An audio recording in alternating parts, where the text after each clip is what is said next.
అందరికీ నమస్కారం అండి. వైఎస్ జగన్మోహన్ రెడ్డి గారు మరియు వైఎస్ఆర్ కాంగ్రెస్ పార్టీ నాయకులందరూ ఈ మధ్య కొత్త రాగాన్ని ఎంచుకున్నారు.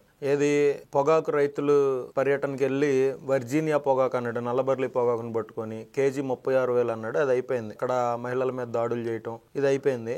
తర్వాత తెనాలి వెళ్ళి గంజాయి సేవించిన వాళ్ళు కానిస్టేబుల్ని ఇబ్బంది పెడుతుంటే పోలీసులు ట్రీట్మెంట్ ఇచ్చినందుకు వెళ్ళి వాళ్ళని పరామర్శించాడు. అది అయిపోయింది. పల్నాడు పర్యటనలో జరిగిన ఉదంతం అంతా మీకు తెలుసు. సింగయ్య హత్య కావచ్చు. ఆయన అసలు ఆ పర్యటన ఎందుకు పెట్టుకున్నాడో కూడా మీకు తెలుసు. ఎప్పుడో 30 కోట్ల రూపాయలు బెట్టింగ్ వేసి సంవత్సరం క్రితం ఇంట్లో గొడవలతో మరణించిన వ్యక్తికి విగ్రహం పెట్టి ఆ విగ్రహానికి దండేయటానికి, ఆ కుటుంబాన్ని పరామర్శించడానికి చనిపోయిన సంవత్సరం తర్వాత వెళ్ళాడు. అక్కడ రప్ప నొరుగుతామని పిల్లల చేత ఫ్లెక్సీలు పెట్టి చాలా జైలు పాలు చేశాడు. ఇదంతా మీకు తెలుసు. ఏది వర్కౌట్ అవ్వట్లా. బేసిక్ గా ఈ వర్కౌట్ అవ్వకపోగా కొత్త రాగం ఒకటి ఎంచుకున్నారు వైఎస్ఆర్ కాంగ్రెస్ పార్టీ వాళ్ళు. ఏంటంటే ఇప్పటికి ఎలక్షన్లు అయ్యి ఎన్ని రోజులు అయిందండి? సంవత్సరం దాటిపోయింది. ఇది మీ అందరికి తెలిసిందే కదా. సంవత్సరం దాటిపోయిన తర్వాత ఈవీఎంఎల్ ట్యాంపరింగ్ జరిగింది అనుకుంటా మిథున్ రెడ్డి గారిని, సుబ్బారెడ్డి గారిని, ఆ ఉన్న ఎంపీల్లో ఒక ముగ్గురిని ఎలక్షన్ కమిషన్ దగ్గరకు పంపించాడు. వాళ్ళు విచారణ చేస్తామని చెప్పారు అని చెప్పి వైఎస్ఆర్ కాంగ్రెస్ పార్టీ హ్యాండిల్స్ లో వేశారు. మరి జగన్మోహన్ రెడ్డి గారు ఒకటి గుర్తుపెట్టుకోవాలి. 2019లో తెలుగుదేశం పార్టీకి వచ్చిన సీట్లు ఎన్నో తెలుసా? 23. అప్పుడు చంద్రబాబు నాయుడు గారి ప్రభుత్వం మీద ఎక్కడ రోడ్లు వేయలేదు, అభివృద్ధి జరగలేదు, సిమెంట్ రోడ్లు వేయలేదు, లేకపోతే ఇంకోటి అని ఎక్కడ ఇన్కంబెన్సీ అంత దారుణంగా ఏం లేదు. అదంతా మీరు సృష్టించిన యాంటీ ఇన్కంబెన్సీ. ఏంటంటే 6 లక్షల కోట్ల అవినీతి, పింక్ డైమండ్, 50 కమ్మ డిఎస్పీలు, ఇట్లాగా మీరు ప్రతి అంశాన్ని తీసుకొచ్చి జనాల మీద అదే పనిగా రుద్ది అట్ ద సేమ్ టైం బాబాయ్ హత్యని మీ బాబాయ్ని మీరు బాత్రూంలో వేసేసుకొని, మీరు అంటే మీకు సంబంధించిన వాళ్ళు, చంద్రబాబు నాయుడు గారికి, లోకేష్ గారికి దాంట్లో సంబంధం లేదు. నారాసుర రక్త చరిత్ర అని సాక్షిలో పెద్ద పేపర్ నిండా రాశారు. అవునా? ఇంత దారుణాలు చేస్తే చంద్రబాబు నాయుడు గారికి వచ్చింది 23 సీట్లు. మరి 2019 నుంచి 24 దాకా అధికారంలో ఉన్న మీరు ఒక్క గ్రామంలో ఒక్క సీసీ రోడ్డు వేయాల, ఒక్క పంచాయతీ సర్పంచ్ నిధులు ఆ సర్పంచ్కి ఇవ్వాల, పంచాయతీలు ఎక్కడ డెవలప్మెంట్ లేకుండా పోయినాయి, కనీసం రైతులకు సంబంధించిన పంట కాలువల్లో పూడిక తీతలు కూడా మీరు తీలా, రాజధానులు 3 రాజధానులు అనే పేరుతోటి అమరావతి కోసం, రాష్ట్ర రాజధాని కోసం 34,000 ఎకరాల భూములు ఇచ్చిన రైతులందరి మీద పోలీసులను పెట్టి ఉక్కుపాదం మోపారు. అక్కడ మహిళల్ని పోలీసులను పెట్టి కడుపుల్లో దన్నిచ్చారు. మీరు చేయని అరాచకం లేదు. ప్రతి సంవత్సరం జాబ్ క్యాలెండర్ అని ఒక్క జాబ్ క్యాలెండర్ ఇవ్వలేదు. మీ మేనిఫెస్టో సాక్షిగా మీరు చెప్పినవన్నీ అబద్ధాలని తెలిసిపోయింది జనానికి. ఒక్క కంపెనీ, ఒక్క ఇన్వెస్ట్మెంట్ తీసుకొచ్చి ఆంధ్ర రాష్ట్రంలో మీరు పెట్టించింది లేదు.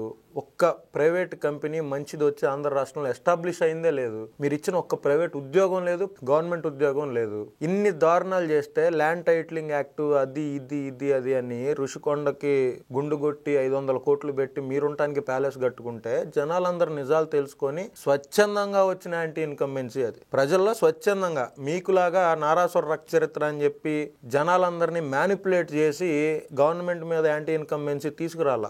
ఆటోమేటిక్గా మీరు చేసే జనాలు తెలుసుకొని మీకు ఇచ్చిన సీట్లు 11. మీరు 2019లో గెలిచినప్పుడు జగన్మోహన్ రెడ్డి గారు ఏం మాట్లాడారో ఒకసారి మనం వినే ప్రయత్నం చేద్దాం. 80% ఆఫ్ ది జనాభా ఓట్లు వేసినారు. Record polling. 80% జనాభా వెళ్ళి పోలింగ్ బూత్ లో బటన్ నొక్కినారు. బటన్ నొక్కిన తర్వాత వాళ్ళు ఏ పార్టీకి ఓటేశారని వీవీప్యాట్ లో వాళ్ళకి కనిపిస్తా ఉంది. వాళ్ళకి వీవీప్యాట్ లో వాళ్ళు వేసిన ఓటు, వీవీప్యాట్ లో వాళ్ళకి కనిపించే ఓటు 2 మ్యాచ్ అయ్యాయి కాబట్టి వాళ్ళు సాటిస్ఫై అయ్యి బూత్ లో నుంచి బయటకు వచ్చారు.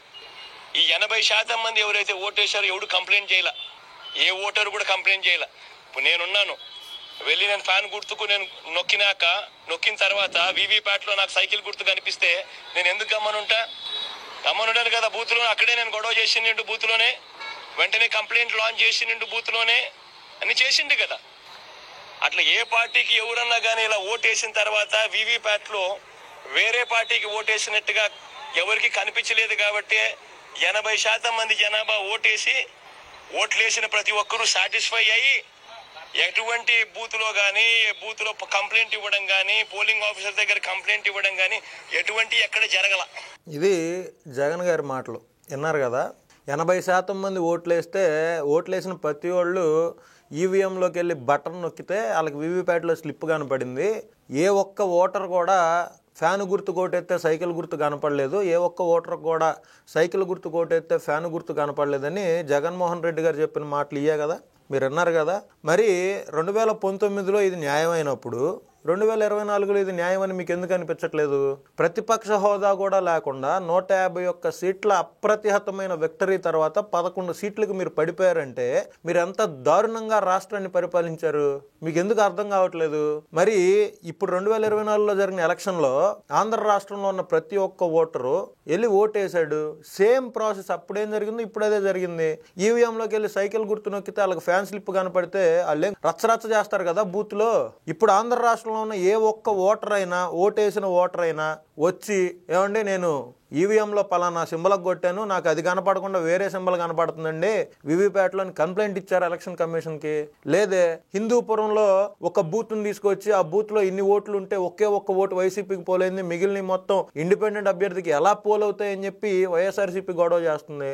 రాయచోటికి సంబంధించి 30,000 ఓట్లు కలిస్తే ఆ 30,000 ఓట్లు గొంపగుత్తుగా తెలుగుదేశానికి ఎందుకు పడినాయని చెప్పి అడుగుతారు. రాయచోటిలో కానీ హిందూపురంలో కానీ ఆంధ్ర రాష్ట్రంలో 175 నియోజకవర్గాల్లో కానీ ఎవరైనా వెళ్ళి నేను ఓటు పలానా దానికి ఎత్తే దానికి పడకుండా దీనికి పడింది అని చెప్పి ఎలక్షన్ కమిషన్కి చెప్పారా? లేదు జగన్మోహన్ రెడ్డి గారికి ఏమన్నా చెప్పారా? చెప్తే సంవత్సరం నుంచి లేని ఇప్పుడు సంవత్సరం 1 నెల అయిపోయిన తర్వాత ఇప్పుడు ఈవీఎంఎల్ ట్యాంపరింగ్ అది ఇదని రోజా గారు, వైఎస్ఆర్ కాంగ్రెస్ పార్టీ నాయకులు, జగన్మోహన్ రెడ్డి గారు ఎందుకు మాట్లాడుతున్నారు?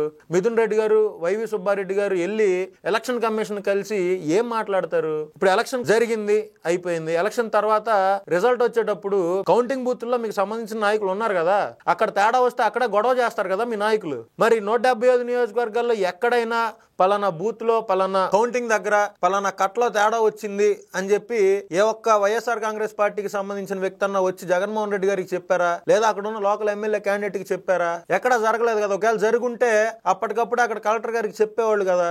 ఏది జరగకుండా జనాలను ఇంకా మాయలో మభ్య పెట్టాలి, మాయ చేయాలి, జనానికి అబద్ధాన్ని వండి వార్చాలి. కూటమి ప్రభుత్వం ఈవీఎంల ద్వారానే అధికారంలోకి వచ్చిందని చెప్పి జనాలకి అదే పనిగా చెప్పిన అబద్ధాన్ని చెప్పి చెప్పి చెప్పి చెప్పి ఎక్కించాలనుకుంటే జగన్మోహన్ రెడ్డి గారు ఒకటి గుర్తుపెట్టుకుంది, 2019 కాదు, ఇది 2025. 2019లో మీ మాయలు తెలియక, మీ లీలలు తెలియక మీరు బాబాయిని చంద్రబాబు నాయుడు గారు హత్య చేశారన్న జనాలు నమ్మారు. తిరుమల తిరుపతి దేవస్థానానికి సంబంధించిన పింక్ డైమండ్ అన్న నమ్మారు.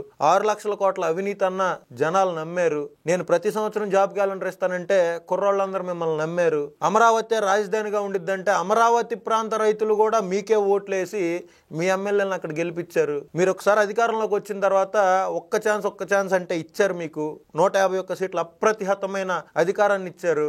మీరేమో పరదాలు కట్టుకొని తిరిగి చెట్లు కొట్టేసి రాష్ట్రాన్ని అభివృద్ధిలో లేకుండా అధపాతాలానికి తొక్కేసి రాజధాని లేని రాష్ట్రంగా ఆంధ్రప్రదేశ్ని వదిలేసి ఒక కంపెనీ లేకుండా, ఒక ఉద్యోగం లేకుండా యువతను మోసం చేసి రాష్ట్రంలో ఉన్న అన్ని వర్గాలని ఎస్సీ, ఎస్టీ, బీసీ, మైనారిటీ కార్పొరేషన్కి ఒక్క రూపాయి ఇవ్వకుండా ఆ వర్గాలని అన్నిటినీ మోసం చేసి మీరు 11 సీట్లకు వచ్చారు. ఇకనైనా మీరు దయచేసి ఇట్లాంటి నీచ రాజకీయాలు, అబద్ధాలు వండి వార్చటాలు, మీ నాయకుల చేత పదే పదే పదే పదే అబద్ధాలు మాట్లాడించటాలు ఆపండి. అంత పిచ్చోళ్ళు ఎవరు లేరు రాష్ట్రంలో. జనాలు అంత పిచ్చోళ్ళు అయితే అసలు కాదు. ప్రతిదీ అబ్జర్వ్ చేస్తున్నారు. మీరు చెప్పారు కదా సోషల్ మీడియా వాడడానికి ఫోన్ అనేది గన్ లాంటిది. గన్ తోటే పోల్చారు కదా ఫోన్ కూడా. మీరేమో ఫోన్ వాడేవాళ్ళు కాదు, మీకు నెంబర్ లేదు. అదే ఫోన్ లో జనాలందరూ చూస్తున్నారు ఏం జరుగుతుంది రాష్ట్రంలో. పోలవరం ఎలా అభివృద్ధి చెందుతుంది, అమరావతి ప్రాంతంలో ఏం జరుగుతుంది, ఏ గ్రామంలో ఏసీసీ రోడ్లు వేశారు, చంద్రబాబు నాయుడు గారు కూటమి ప్రభుత్వం వచ్చిన తర్వాత అభివృద్ధి కార్యక్రమాలు ఎలా చేస్తున్నారు, తల్లికి వందనం ఎలా వేశారు, అన్నదాత సుఖీభావ ఎప్పుడైపోతున్నారు, సిలిండర్ల డబ్బులు ఎప్పుడైపోతున్నారు, ఇవన్నీ అబ్జర్వ్ చేస్తున్నారు. ప్రతిదీ కౌంట్ అవుతుంది. సో మీరు అబద్ధాలు వండి వారిసినంత మాత్రాన అదే పనిగా మీరు 10 సార్లు చెప్పిన నమ్మటానికి 2019లో ఉన్న జనాలు కాదు, 5 సంవత్సరాలు మీ పరిపాలన ఒకసారి చూసిన ప్రజలు వీళ్ళు. మీరు వస్తే ఎంత దారుణంగా రాష్ట్రం తయారవుద్దో కళ్ళారా చూసిన వాళ్ళు. నడి రోడ్డు మీద పేకలు కోసింది మీ పార్టీ. అంత దారిద్రాన్ని ఇంకోసారి తెచ్చి నెత్తిన పెట్టుకోవడానికి రాష్ట్ర ప్రజలు సిద్ధంగా లేరు. మీరు ఒక 11 సీట్లు ఉన్న ఒక పార్టీగా, మాజీ ముఖ్యమంత్రిగా, మాజీ మంత్రులుగా ఉన్న మీ పార్టీలో నాయకులు, మాజీ ఎమ్మెల్యేలుగా ఉన్న మీ పార్టీలో నాయకులు ఎక్కడన్నా నిజంగా తప్పు జరుగుతుంటే లేదా ఎక్కడన్నా నిజంగా బాధపడుతుంటే జనాలు అయ్యి తీసుకొచ్చి మాట్లాడితే చాలా బాగుంటది. కానీ ఇంకా ఈవీఎంలో ఈ సోది మాటలు కరెక్ట్ కాదండి. ఇది రాష్ట్ర ప్రజలందరూ తెలుసుకోవాలని చెప్పి ఈ వీడియో చేస్తున్నా. దయచేసి మీ అమూల్యమైన సలహాలు, సందేశాలు ఏమన్నా ఉంటే దయచేసి కామెంట్ రూపంలో తెలియజేయండి. అందరికీ నమస్కారం.